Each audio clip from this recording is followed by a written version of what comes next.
Ndonwabe kakhulu namhlanje ndisuka le incwadi yami ethi ngubani umoya oyingcwele.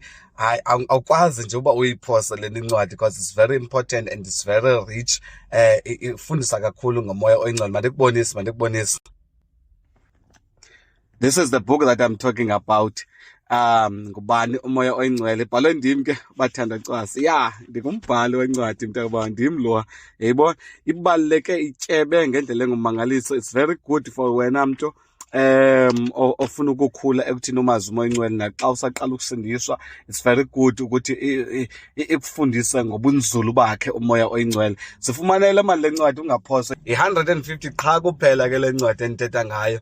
Xa uyithenga apha kum, and then ke ngokuba uyafuna ke ngokuba icourier okanye ithunyelwe mhlawumbi ngoPep, ya ndiza kuthumelela ke ngayo uPep, uedishe ke ngwena on top of la 150 lo mali leyo ofuna uthunyelelwa ngayo. And 100% sure ke uthi uPep ukhosta malini le nto yaPex yakhe.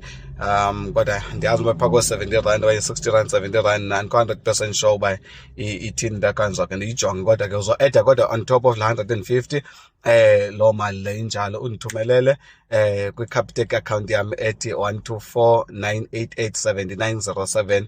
Nantsi ke beskrinini ezoyibona. Yeah, inamba yayo ke account le ithi 0712427632. Yeah, undichazele ke on WhatsApp xa ugqiba ukuyithumela imali yakho ukuthi ndiyithumele imali yami. Mfundisi ngicela undithumelele incwadi yami, nami ndiza kuthumelela incwadi yakho. God bless you in Jesus mighty name. I'm 100% sure man ukuthi impilo yakho ngeke iphinde ifane nakuqala xa uthe wayifumana le ncwadi. Amen.